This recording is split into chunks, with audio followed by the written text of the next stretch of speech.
আসসালামু আলাইকুম প্রিয় দেশবাসী। সামনেই রোজার মাস। আমরা যারা নেকির উদ্দেশ্যে রোজা রাখি, রোজা রাখতে চাই, নিয়ত করেছি, নিয়ত করব, আমি সেসব ভাই বন্ধুদের বলবো, আমরা সারা জীবন শুনে আসছি নেশা করলে কোনো ইবাদত কবুল হয় না। অথচ আমরা রোজা রেখেও, রোজা ইফতার করার পরেও, নামাজ পড়েও আমরা নেশা করি, যে কোনো নেশা করি, হোক ছোট নেশা হোক কিন্তু বড় নেশা হোক।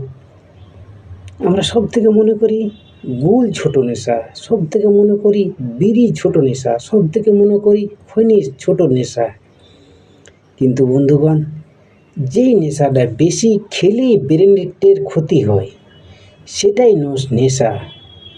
সেটা যদি আমরা একটু চিটকি পরিমাণ যদি আমরা মুখে ঠোকায় লাগাই, আমার 40 দিন কোনো ইবাদত কবুল হবে না। তাহলে বন্ধুগণ, রোজা হচ্ছে 30 দিন। 30 দিন তো রোজা কবুল হবেই না, এবং আরও 10 দিন কোনো ইবাদত কবুল হবে না। তাই আপনাদের কাছে আমার অনুরোধ, আমরা চেষ্টা করলে মানুষ সব পারে। তাই আমার বন্ধুরে, আমার দরদি ভাই, আমি আপনাকেই বলছি, আমরা যারা নেশা করব সাবধান হয়ে যাই, আমাদের সব শেষ করে দেবে নেশায়। তাই আমরা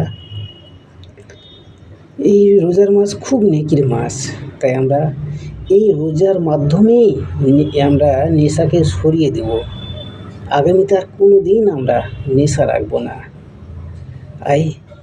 নেশা তো রাখবই না।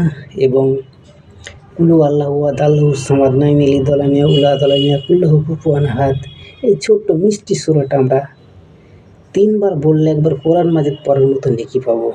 তাহলে আমরা যে কোনো মুহূর্তে এটা বলতে পারবো।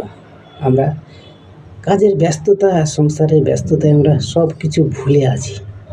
তাই আস্তাগফিরুল্লাহ, সুবহানাল্লাহ, আলহামদুলিল্লাহ, আস্তাগফিরুল্লাহ, আল্লাহু আকবার, আল্লাহু আকবার, এইগুলো তসবিহগুলো আমরা যে কোনো মুহূর্তে, আমরা মন চাইলে গাড়িতে চলতে চলতে, কাজবাজ করতে করতে, আমরা রান্না করতে করতে, তরকারি কাটতে কাটতে আমরা এগুলো করতে পারবো। তাই আসুন না, আমরা এখন এতদিন যা করলাম আমরা সঠিক পথে ফিরে আসি, এবং আমাদের দেখেই কিন্তু আমাদের ছেলেমেয়েরা শিখবে। এই জন্যেই তো আজকাল দেশে